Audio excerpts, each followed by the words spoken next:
పండించే ప్రతి మెతుకు మీద తినేవాడి పేరు రాసి ఉంటుందండి. అదే నిజమైతే బుల్లెట్ మీద కూడా ఖచ్చితంగా చావుబోయేడి పేరు రాసే ఉంటుంది.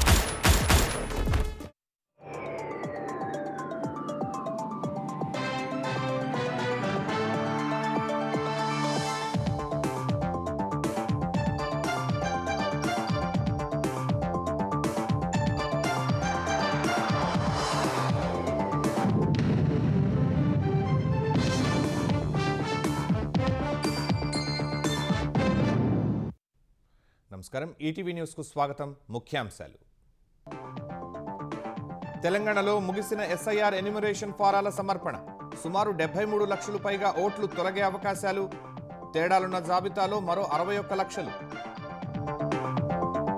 హైదరాబాద్ క్యూర్ పరిధిలో ఇందిరమ్మ ఇళ్ల దరఖాస్తుల గడువు పొడిగింపు. ఈ నెల 15 వరకు చేసుకోవచ్చని ప్రభుత్వ ప్రకటన. పేదల సొంతింటి కలపై గండి కొట్టిన నాటి వైసీపీ సర్కార్. కేంద్రం ఇచ్చిన 2,900 కోట్ల రూపాయలు దారి మళ్లింపు. ఆగిపోయిన పీఎంఏవై నిధులు. పెట్టుబడుల ఆకర్షణే లక్ష్యంగా ఏపీలో సరికొత్త పీపీపీ విధానం. వడ్డీ లేని రుణాలతో ప్రైవేటు రంగానికి ప్రోత్సాహం.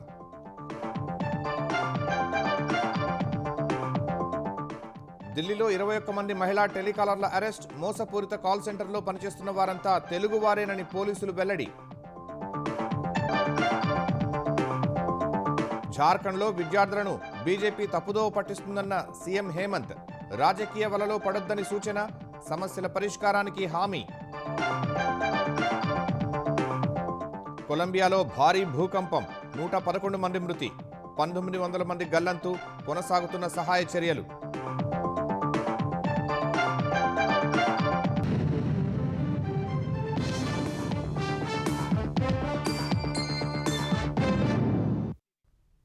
ప్రత్యేక సమగ్ర సవరణ సర్వేతో తెలంగాణలో 1 కోటికి పైగా ఓట్లు గల్లంతు కానున్నాయా? నివేదికలు చూస్తే అవుననే సమాధానం వినిపిస్తోంది. 73.52 లక్షల ఓటర్లకు సంబంధించిన ఎన్యూమరేషన్ పత్రాల డిజిటలైజేషన్ జరగకపోవడంతో ఓట్లన్నీ తొలగిపోనున్నాయి. ఓట్లు తేడాలున్న జాబితాలో మరో 61 లక్షల మంది ఓటర్లు ఉన్నారు. వీటిలో కూడా ఎక్కువ శాతం ఓట్లు తొలగిపోయే అవకాశం ఉంది. ఈ నెల 17 నుంచి మరో కీలక దశ మొదలు కానుండగా ఆ రోజు ముసాయిదా జాబితా ప్రచురించి నోటీసుల జారీ, అభ్యంతరాల స్వీకరణ చేపట్టనున్నారు. తెలంగాణలో ఓటరు జాబితా ప్రత్యేక సమగ్ర సవరణ ప్రక్రియలో కీలకమైన ఎన్యూమరేషన్ ప్రక్రియ ముగిసింది. ముసాయిదా జాబితా దశలోనే సుమారు 73 లక్షలకు పైగా ఓట్లు తగ్గడం ఖాయమైంది. హైదరాబాద్ క్యూర్ పరిధిలోనే దాదాపు 43 లక్షల ఓట్లు పోయే అవకాశం కనిపిస్తోంది. సోమవారం సాయంత్రం 6 వరకు తెలంగాణ వ్యాప్తంగా 78.26% ఎన్యూమరేషన్ ఫారాల డిజిటలైజేషన్ పూర్తయినట్లు రాష్ట్ర ప్రధాన ఎన్నికల అధికారి కార్యాలయం ప్రకటించింది. ముసాయిదా జాబితా దశలోనే తెలంగాణ వ్యాప్తంగా 21% పైగా ఓట్లు తగ్గనున్నట్లు తెలుస్తోంది. వారిలో మరణించిన వారు, ఇతర ప్రాంతాలకు వెళ్లిన వారు, డూప్లికేట్ ఓట్లు ఉన్నాయి. ఒక్క జిల్లాలోనూ 100% ఎన్యూమరేషన్ జరగలేదు. తెలంగాణ వ్యాప్తంగా 3,38,26,448 ఓటర్లు ఉంటే 2,64,73,616 ఎన్యూమరేషన్ ఫారాలు డిజిటలైజ్ చేశారు. అధికంగా యాదాద్రి భువనగిరి జిల్లాలో 94.31% ఎన్యూమరేషన్ పూర్తి కాగా హైదరాబాద్లో కేవలం 58.89% మాత్రమే జరిగింది. హైదరాబాద్లో 47,36,669 ఓట్లు ఉండగా 19,47,455 ఎన్యూమరేషన్ ఫారాలు అధికారులకు చేరలేదు. రంగారెడ్డి జిల్లాలో 36,99,743 ఓటర్లు ఉంటే 12,88,893 మంది నుంచి స్పందన రాలేదు. మేడ్చల్ మల్కాజిగిరి జిల్లాలో 29,79,130 మందిలో 10,73,298 ఓటర్ల ఎన్యూమరేషన్ ఫారాలు తిరిగివ్వలేదు. హైదరాబాద్లో నివసిస్తున్న వారు ఎక్కువగా సొంతూళ్లలో ఓటు కొనసాగించేందుకే మొగ్గు చూపినట్లు తెలుస్తోంది. ఎస్ఐఆర్ ప్రక్రియలో ఈ నెల 17న మరో కీలక ఘట్టం ప్రారంభం కానుంది. ఆ రోజున ముసాయిదా ఓటర్ల జాబితా ప్రచురించి సెప్టెంబర్ 16 వరకు అభ్యంతరాలు, క్లెయిమ్లు స్వీకరించనున్నారు. ఈ నెల 17 నుంచి అక్టోబర్ 17 వరకు అవసరమైన వారికి నోటీసులు ఇవ్వడం, అభ్యంతరాలు, క్లెయిమ్లు పరిష్కరిస్తారు. తెలంగాణలో దాదాపు 60 లక్షల మందికి నోటీసుచ్చే అవకాశం కనిపిస్తోంది. గత ఎస్ఐఆర్ వివరాలు ప్రస్తావించని వారికి, కుటుంబ సభ్యుల పేర్లు, వయసుతో పోలిస్తే భారీ తేడాలున్న వారికి నోటీసులు ఇచ్చే అవకాశం ఉంది. నోటీసులు వస్తే కేంద్ర ఎన్నికల కమిషన్ నిర్ణయించిన 12 ధృవీకరణ పత్రాల్లో ఏదో ఒకటి సమర్పించాల్సి ఉంటుంది. అన్ని ప్రక్రియలు పూర్తయిన తర్వాత అక్టోబర్ 19న తుది ఓటర్ల జాబితాను ఎన్నికల సంఘం ప్రకటించనుంది. హైదరాబాద్ క్యూర్ పరిధిలో ఇందిరమ్మ ఇళ్ల దరఖాస్తుల స్వీకరణ గడువును ఈ నెల 15 వరకు పొడిగించినట్లు తెలంగాణ రెవెన్యూ గృహ నిర్మాణ శాఖల మంత్రి పొంగులేటి శ్రీనివాసరెడ్డి తెలిపారు.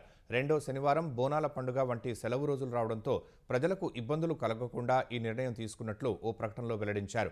దరఖాస్తుల పరిశీలన, లాటరీ ప్రక్రియ మాత్రం ఆలస్యం కాకుండా చూడాలని అధికారులను మంత్రి ఆదేశించారు. ఈ నెలాఖరు వరకు కేటాయింపు ప్రక్రియ పూర్తి చేయాలని నిర్దేశించారు. ఇళ్ల కేటాయింపు ప్రక్రియపై దరఖాస్తుదారుల్లో అపోహలు, అనుమానాలు అవసరం లేదని, పూర్తి పారదర్శకంగా ప్రక్రియలుంటాయన్నారు. క్యూర్ పరిధిలోని 16 అసెంబ్లీ నియోజకవర్గాల్లో 7,340 ప్లాట్ల కోసం ఇప్పటివరకు 46,121 మంది దరఖాస్తులు వచ్చినట్లు పొంగులేటి తెలిపారు. అత్యధికంగా కూకట్పల్లిలో 6,615 దరఖాస్తులు రాగా మహేశ్వరం నియోజకవర్గంలో 734 మాత్రమే వచ్చాయి. హైదరాబాద్లో ఎంజీబీఎస్ చాంద్రాయణగుట్ట మెట్రో కారిడార్ 4 పనులకు తెలంగాణ హైకోర్టు గ్రీన్ సిగ్నల్ ఇచ్చింది. ఆ మెట్రో లైన్ పరిధిలో భూసేకరణ నిలిపివేస్తూ గత జనవరిలో ఇచ్చిన స్టేను ఎత్తివేస్తూ ఉత్తర్వులు జారీ చేసింది. భూసేకరణ ప్రక్రియ, పునరావాసం, పునర్నిర్మాణం పథకం అమలుకు విధి విధానాలను తుది విచారణలో వివరిస్తామని పేర్కొంది. భూసేకరణ ప్రక్రియలో భాగంగా కేవలం ఒకవైపే భూమి ఎక్కువగా సేకరించడాన్ని సవాల్ చేస్తూ హైకోర్టులో పిటిషన్ దాఖలైంది. ఈ కేసులో జనవరిలో సింగిల్ జడ్జి స్టే ఇవ్వగా దానిని ఎత్తివేయాలని కోరుతూ ప్రభుత్వం మధ్యంతర పిటిషన్ వేసింది.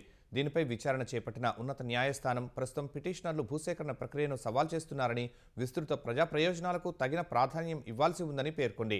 మెట్రో రైల్వే లైన్ల అనుసంధాన ప్రక్రియ నిరంతరాయంగా కొనసాగాల్సిన అవసరం ఉందని, అందువల్ల నిలిపివేస్తే ప్రజా ప్రయోజనాలకు నష్టం వాటిల్లుతుందని వ్యాఖ్యానించింది.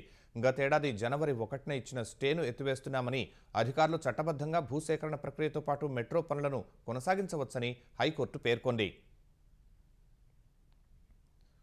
హైదరాబాద్ రాయదుర్గంలో ప్రతిపాదించిన పీఎం ఏక్తా మాల్ టెండర్ల ప్రక్రియపై బీఆర్ఎస్ నేత కేటీఆర్ చేసిన ఆరోపణలను ఐటీ పరిశ్రమల శాఖ మంత్రి శ్రీధర్ బాబు ఖండించారు. టెండర్ల ప్రక్రియలో ఎలాంటి అవకతవకలు జరగలేదన్నారు. రాజకీయ లబ్ధి కోసం కేటీఆర్ పొలిటికల్ డ్రామా చేస్తున్నారని ఆరోపించారు. పూర్తి నిబంధనల ప్రకారం అత్యంత పారదర్శకంగా టెండర్ల ప్రక్రియ జరిగిందని మంత్రి స్పష్టం చేశారు. జాతీయ ప్రాముఖ్యత కలిగిన ప్రాజెక్టులపై కూడా రాజకీయం చేయటం సరికాదని హితవు పలికారు. కేంద్ర నిధులతో రూపుదిద్దుకుంటోన్న ప్రాజెక్టుపై కేటీఆర్ తప్పుడు ప్రచారం చేయటం మానుకోవాలని శ్రీధర్ బాబు సూచించారు. పీఎం ఏక్తా మాల్ ప్రాజెక్టుకు సంబంధించిన టెండర్లు, ఫైనాన్షియల్ మోడల్, డిపిఆర్ సహా పూర్తి వివరాలను ప్రభుత్వానికి ఇవ్వాలని తెలంగాణ ట్రేడ్ ప్రమోషన్ అధికారులను మంత్రి ఆదేశించారు. ఇళ్లు కాదు, ఊరూరా కాలనీలే కడుతున్నామంటూ అధికారంలో ఉన్నప్పుడు జగన్ డబ్బాలు కొట్టారు. కానీ ఇళ్ల నిర్మాణం కోసం కేంద్రం తన వాటాగా ఇచ్చిన 2,900 కోట్లను దారి మళ్లించారు. కూటమి ప్రభుత్వం చొరవతో గడువును 2 సార్లు పొడిగించిన కేంద్రం ఆ గడువు పూర్తవడంతో నిధులు ఇవ్వలేమని స్పష్టం చేసింది. దీంతో కేంద్రం వాటాను కూడా కూటమి సర్కారే భరించాల్సిన పరిస్థితి. వైసీపీ హయాంలో జగన్ చేసిన అస్తవ్యస్త పాలన పేదలకు శాపంగా మారింది. 2019-24 మధ్య ప్రధానమంత్రి ఆవాస్ యోజన పట్టణ పథకం కింద పురపాలక సంఘాలు, పట్టణాభివృద్ధి సంస్థల్లోని ఇళ్ల నిర్మాణానికి కేంద్రం ఇచ్చిన 2,900 కోట్ల రూపాయలను ఇతర అవసరాలకు మళ్లించారు. ఆ నిధులను లెక్కాపత్రం లేకుండా చేశారు. 2 ఏళ్లుగా ఉన్న నిధులతోనే ఇళ్ల నిర్మాణాన్ని కూటమి ప్రభుత్వం పూర్తి చేస్తోంది. ఇప్పుడు పేదల సొంతింటికి కేంద్రం వాటా పూర్తయింది. ఆంధ్రప్రదేశ్ వ్యాప్తంగా ఇంకా 4 లక్షల గృహాలు వివిధ దశల్లో ఉన్నాయి. దీంతో ఈ ఇళ్లను సొంత నిధులతోనే పూర్తి చేసుకోవాలని స్పష్టం చేస్తూ రాష్ట్ర ప్రభుత్వానికి కేంద్రం లేఖ రాసింది. వైసీపీ హయాంలో మంజూరైన ఈ ఇళ్లకు గాను ఒక్కో ఇంటికి కేంద్రం 1.50 లక్షలిస్తూ ఉండగా రాష్ట్ర ప్రభుత్వం 30,000 ఇచ్చింది. ఇప్పుడు మొత్తం కూటమి ప్రభుత్వమే భరించాల్సి వస్తోంది. ప్రధానమంత్రి ఆవాస్ యోజన పట్టణ పథకం కింద ఏపీకి 19.07 లక్షల ఇళ్లు మంజూరయ్యాయి. ఇందులో 15.38 లక్షల ఇళ్ల నిర్మాణాన్ని లబ్ధిదారులు ప్రారంభించారు. ఇందులో 11.38 లక్షలు పూర్తి కాగా మరో 4 లక్షల ఇళ్ల నిర్మాణాలు వివిధ దశల్లో ఉన్నాయి. వైసీపీ దిగిపోయే నాటికి ఇంకా 3.69 లక్షల ఇళ్ల నిర్మాణాలు మొదలు కాలేదు. 2024 డిసెంబర్ నాటికి పథకం గడువు పూర్తయినా రాష్ట్ర ప్రభుత్వం చొరవతో కేంద్రం 2 సార్లు గడువు పొడిగించింది. అయినా వీరు ఇంటి నిర్మాణానికి మొగ్గు చూపలేదు. దీంతో 2024 కంటే ముందు మంజూరై 2025 డిసెంబర్ నాటికి ఇళ్ల నిర్మాణాలు ప్రారంభించని వాటికి నిధులివ్వబోమని తాజా లేఖలో కేంద్రం స్పష్టం చేసింది. ఇప్పుడు ఈ నిర్మాణాల పరిస్థితి సందిగ్ధంలో పడింది. ఇప్పటికే కేంద్రం ప్రధానమంత్రి ఆవాస్ యోజన పట్టణ పథకం 2.0ని ప్రారంభించింది. ఏపీకి కొత్తగా 1,00,000 ఇళ్లు మంజూరు చేసింది. కొత్త ఇళ్ల నిర్మాణాన్ని వేగవంతం చేయాలని అన్ని రాష్ట్ర ప్రభుత్వాలకు ఆదేశాలు జారీ చేసింది. దీంతో పాటు ఈ ఏడాది మార్చితో ముగిసిన ప్రధానమంత్రి ఆవాస్ యోజన పట్టణ పథకం 1.0ని సెప్టెంబర్ వరకే పొడిగించింది. పైగా కేంద్రం నుంచి వచ్చే నిధులేమీ లేవు. దీంతో పూర్తిగా ఆ ఇళ్లను రాష్ట్ర ప్రభుత్వమే కట్టాల్సి వస్తోంది. ఆంధ్రప్రదేశ్లో పబ్లిక్ ప్రైవేట్ భాగస్వామ్య ప్రాజెక్టులు ప్రజలకు ఉపయోగపడేలా ప్రభుత్వానికి ఆర్థిక వనరుగా మారేలా ప్రభుత్వం కొత్త పీపీపీ విధానాన్ని తీసుకొచ్చింది. Viability gap fund, viability bridge fund వంటి ప్రోత్సాహకాలతో ప్రాజెక్టుల అమలును వేగవంతం చేయాలని సంకల్పించింది. ఈ కొత్త పీపీపీ విధి విధానాలను ఖరారు చేస్తూ ఆర్థిక శాఖ ఉత్తర్వులు జారీ చేసింది. పెద్ద ఎత్తున ప్రైవేట్ రంగ పెట్టుబడులను ఆహ్వానిస్తున్న క్రమంలో ఆ రంగానికి ప్రభుత్వమే కొంతకాలం పాటు ఆర్థికంగా అండనిచ్చి ఆ ప్రాజెక్టులను పట్టాలెక్కించదలిచింది. ఆయా ప్రాజెక్టుల సాకారానికి అవసరమైన కొంత నిధిని వయబిలిటీ గ్యాప్ ఫండ్గా అందిస్తుంది. దీంతోపాటు కొత్తగా వయబిలిటీ బ్రిడ్జ్ ఫండ్ను ఏర్పాటు చేసి వడ్డీ లేని రుణంగా ఇస్తుంది. పెట్టుబడులు పెట్టే ప్రైవేటు సంస్థలకు తక్షణ ప్రయోజనం దక్కని పరిస్థితులను దృష్టిలో పెట్టుకుని ఈ వెసులుబాటు కల్పిస్తోంది. పల్నాడు జిల్లాలో వైసీపీ నేత హత్యకు సంబంధించిన కేసులో మృతుడి తండ్రితో మాజీ సీఎం జగన్ మాట్లాడిన ఫోన్ కాల్ వీడియో సోమవారం వెలుగులోకి వచ్చింది. వైసీపీ రాష్ట్ర యువజన విభాగం కార్యనిర్వాహక కార్యదర్శి నవులూరి చెన్నారెడ్డిని గురువారం హత్య చేశారు. ద్విచక్ర వాహనంపై మాచర్ల నుంచి రెంటలకు ఒంటరిగా బయలుదేరగా దారి కాచిన ప్రత్యర్థులు వెంబడించి వాహనాలతో ఢీకొట్టారు. అనంతరం చెన్నారెడ్డి గొంతు కోసి హత్య చేశారు. సమాచారం తెలుసుకున్న చెన్నారెడ్డి తండ్రి భాస్కర్ రెడ్డి అనుచరులు మృతదేహాన్ని ప్రభుత్వాసుపత్రికి తరలించారు. మాజీ ఎమ్మెల్యే పిన్నెల్లి రామకృష్ణారెడ్డి, ఆయన సోదరుడు వెంకట్రామరెడ్డి మృతదేహాన్ని చూసేందుకు ఆసుపత్రికి రాగా మీరే హత్య చేయించారంటూ అక్కడున్న వైసీపీ నాయకులు నిలదీశారు. పిన్నెల్లి సోదరుల వర్గపోరే చెన్నారెడ్డి హత్యకు దారితీసిందని మృతుడి మామ రంగారెడ్డి ఆరోపించారు. అనంతరం పిన్నెల్లి రామకృష్ణారెడ్డి భాస్కర్ రెడ్డిని జగన్తో శుక్రవారం ఆసుపత్రి వద్ద ఫోన్లో మాట్లాడించారు. ఈ సందర్భంగా భాస్కర్ రెడ్డి కూడా మన వాళ్లే చంపేశారంటూ పలుమార్లు ప్రస్తావించగా జగన్ చివరకు సారీ చెప్పి సంభాషణ ముగించారు.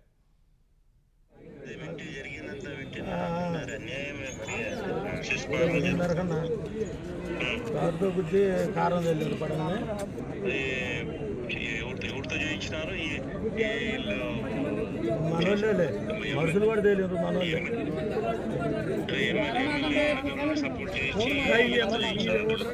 ఎమ్మెల్యే కాదు పడలే మళ్ళీ వేరే పార్టీ కాదు. కర్నూలు పాత బస్తీకి చెందిన టీడీపీ కార్యకర్త ఇంతియాజ్ను దారుణంగా హత్య చేసిన సీసీటీవీ దృశ్యాలు ఆలస్యంగా వెలుగులోకి వచ్చాయి. ముగ్గురు రౌడీ షీటర్లు ఇంతియాజ్ను బయటకు పిలిచి బండరాళ్లతో మోదీ హత్య చేశారు. ఆ సమయంలో వాహనాలు తిరుగుతున్నా ఏమాత్రం లెక్క చేయకుండా రౌడీ షీటర్లు బండరాళ్లతో మోదీ చంపేశారు. విగతజీవిగా మారిన ఛాతిపైన పొడిచారు. హత్య తరువాత ముగ్గురు నిందితులు పక్క సందులో చేతులు కడుక్కుని వెళ్ళిపోయారు. అటు ఈ హత్యపై స్పందించిన పరిశ్రమల శాఖ మంత్రి టీజీ భరత్, వైసీపీ నాయకులు రౌడీ షీటర్లతో కలిసి తమ పార్టీ కార్యకర్తలను హత్య చేస్తున్నా పోలీసులు ఉదాసీనంగా వ్యవహరిస్తున్నారని ఆగ్రహం వ్యక్తం చేశారు. పథకం ప్రకారం హత్య చేసిన ఎస్పీ తేలిగ్గా తీసుకున్నారని మండిపడ్డారు.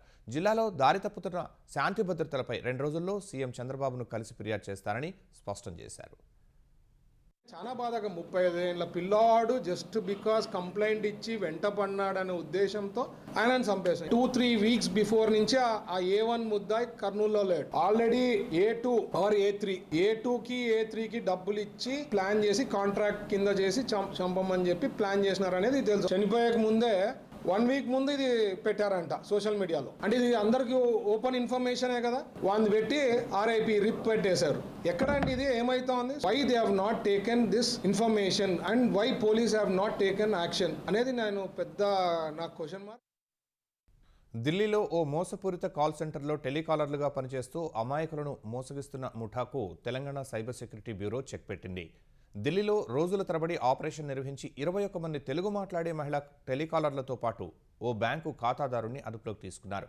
ఈ టెలికాలర్లంతా జగిత్యాల జిల్లా కోరుట్ల, హైదరాబాద్లోని సైదాబాద్, బోరబండ, మహబూబ్నగర్ జిల్లాకు చెందిన వారిగా గుర్తించారు. తెలంగాణ ప్రజల్ని మోసగించేందుకు ఢిల్లీ శివ మార్కెట్ ప్రాంతంలో ఉత్తరాదికి చెందిన లలిత్ సింగ్, కుల్దీప్ సింగ్, అనిల్ నేతృత్వంలో వేరువేరుగా 3 కాల్ సెంటర్లను ఏర్పాటు చేసినట్లు గుర్తించారు. పరారీలో ఉన్న ఈ ముగ్గురి కోసం గాలిస్తున్నట్లు TGCSB ప్రకటించింది. తెలంగాణలో నమోదైన 22 సైబర్ కేసుల దర్యాప్తు క్రమంలో ఈ కాల్ సెంటర్ల పాత్రను గుర్తించి ఆరా తీయగా ఏడాదిన్నరగా ఈ కాల్ సెంటర్ల నెట్వర్క్ కొనసాగుతున్నట్లు గుర్తించారు. బజాజ్ ఫైనాన్స్ ప్రతినిధులుగా నమ్మించి ఆకర్షణీయమైన రుణ మంజూరు ఆఫర్లను చూపి మోసాలకు పాల్పడినట్లు వెల్లడైంది.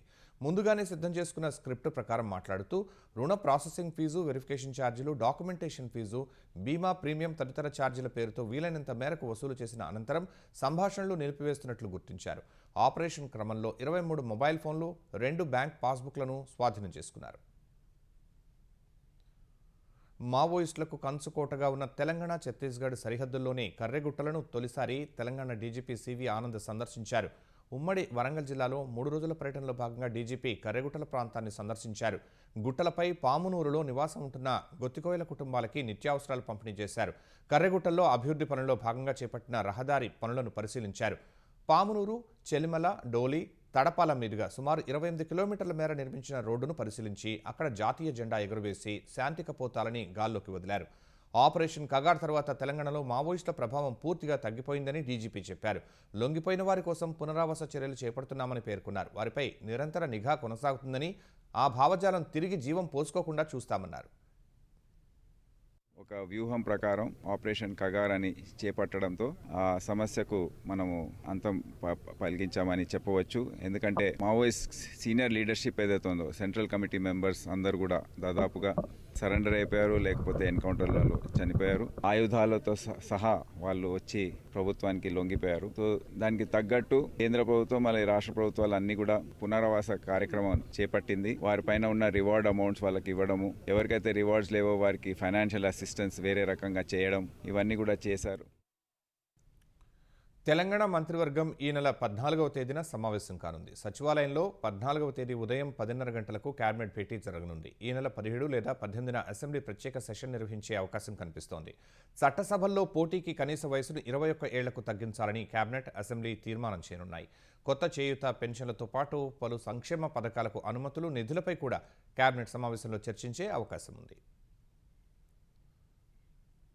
వేల కోట్ల రూపాయల చిట్ ఫండ్ మోసాల వ్యవహారంలో మాజీ ఎమ్మెల్యే, ప్రస్తుత వైసీపీ విశాఖ పశ్చిమ నియోజకవర్గ ఇన్ఛార్జ్ మళ్ల విజయప్రసాద్పై ఎన్ఫోర్స్మెంట్ డైరెక్టరేట్ కొరడా చిలిపించింది. కీలక డాక్యుమెంట్లు, నగదు స్వాధీనం చేసుకోవడంతో పాటు విలాసవంతమైన కార్లు, 10ల సంఖ్యలో బ్యాంక్ ఖాతాలను ఫ్రీజ్ చేసింది. విశాఖ, హైదరాబాద్లోని welfare buildings and estates private limited డైరెక్టర్లుగా ఉన్న మళ్ల విజయప్రసాద్, ఆయన బంధువు వరాహ రామకృష్ణ సత్యశ్రీనివాసరావు ఇళ్లు, కార్యాలయాల్లో 5 చోట్ల ఏకకాలంలో మనీ లాండరింగ్ నిరోధక చట్టం కింద ఈ నెల 5న సోదాలు చేశారు. ఒడిశాలోని భువనేశ్వర్లో ఉన్న ఎకనామిక్ అఫెన్సెస్ వింగ్, ఒడిశా పోలీసులు నమోదు చేసిన పలు కేసుల ఎఫ్ఐఆర్లు, సీరియస్ ఫ్రాడ్ ఇన్వెస్టిగేషన్ ఆఫీస్ ఫిర్యాదు ఆధారంగా ఈడీ రంగంలోకి దిగింది. ఈ సోదాల్లో కీలక పత్రాలు స్వాధీనం చేసుకున్నట్లు ఈడీ ఓ ప్రకటన విడుదల చేసింది. సోదాల సమయంలో 1.01 కోట్ల నగదుతో పాటు డైరెక్టర్ల చరాస్తులు, స్థిరాస్తి పత్రాలు, డిజిటల్ పరికరాలు స్వాధీనం చేసుకుంది. వెల్ఫేర్ డైరెక్టర్లకు చెందిన 182 బ్యాంకు ఖాతాలను, 6 లగ్జరీ కార్లను స్తంభింపజేస్తూ ఉత్తర్వులు ఇచ్చింది.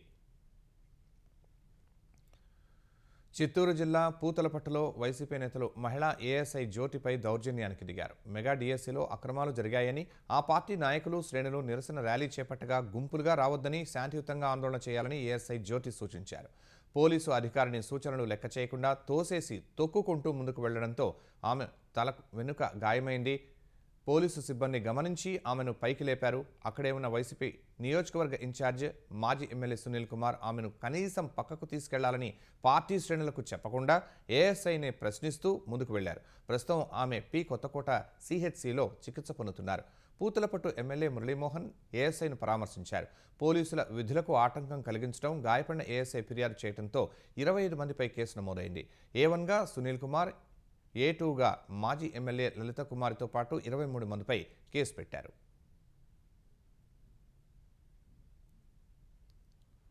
సామాజిక మాధ్యమాల్లో చెలరేగిపోతున్న వారిపై ఆంధ్రప్రదేశ్ ప్రభుత్వం ఉక్కుపాదం మోపుతోంది. అభ్యంతరకర పోస్టులు పెట్టేవారిని అదుపులోకి తీసుకునేందుకు ప్రత్యేక బృందాలు ఏర్పాటు చేసింది. విజయవాడ సైబర్ క్రైమ్ పిఎస్లో ఈ తరహా కేసులు 20 పైగా ఉన్నాయి. ఈ కేసుల్లో అధిక శాతం డిప్యూటీ సీఎం పవన్ కళ్యాణ్పై పోస్టులకు సంబంధించినవే ఉన్నాయి. URL, IP అడ్రస్ల ద్వారా పోలీసులు ఇప్పటికే పలు ఫిర్యాదుల్లో నిందితులను గుర్తించారు. వారిని పట్టుకునేందుకు ప్రత్యేక బృందాలను ఏర్పాటు చేశారు.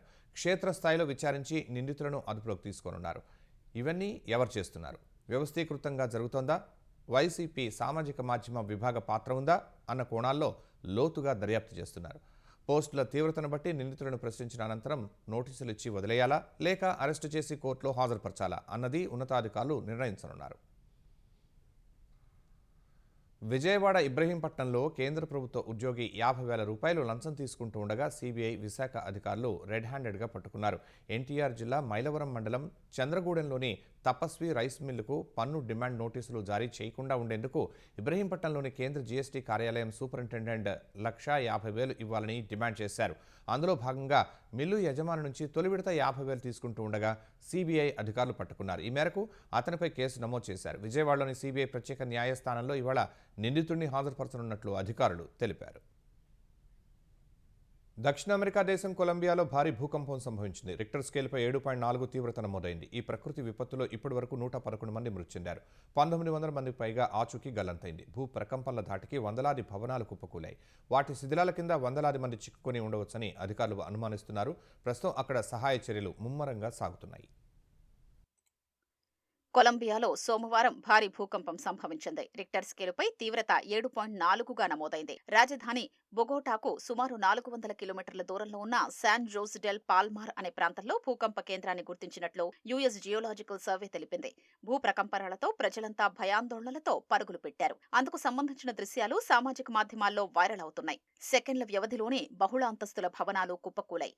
పెరీరా, క్విబ్డో, కాలి, మానిజాల్స్ నగరాలు తీవ్రంగా దెబ్బతిన్నాయి. విపత్తు కారణంగా మనిజాలెస్, క్విబ్డో, కార్టాగో, బ్యూనవెంచురా, పెరీరాలో విమాన సర్వీసుల్ని నిలిపేశారు.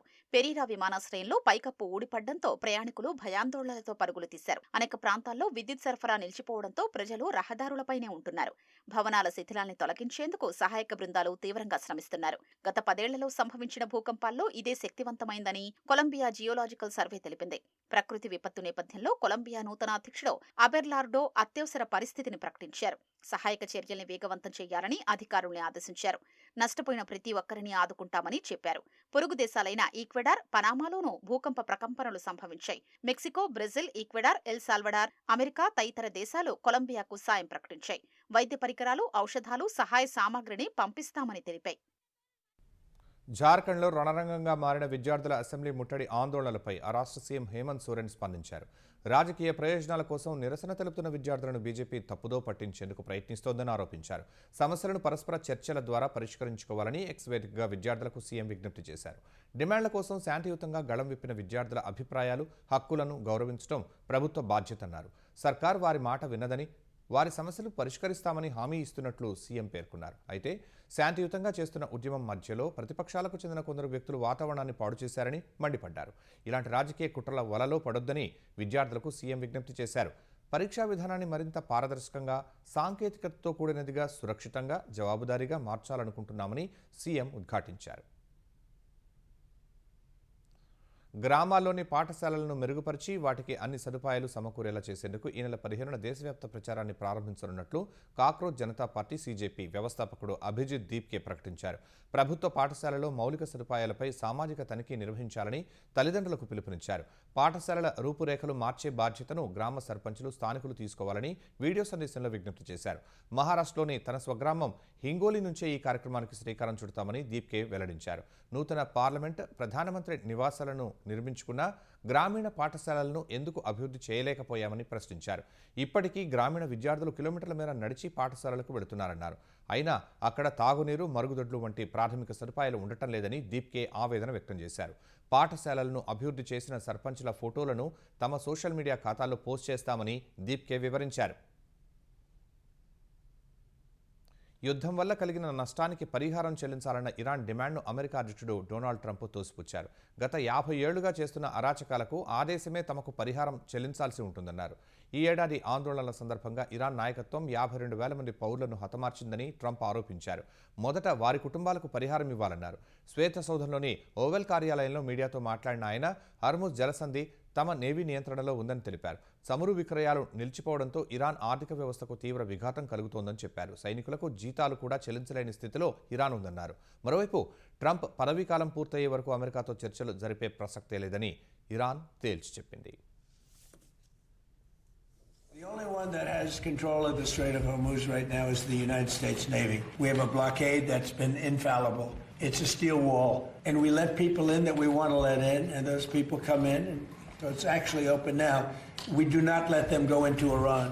They're not now a little bit complex because they will, on occasion, drop a mine, and we find the mines. You know, we've mine-swept the entire strait. You know, Iran is broke, totally broke.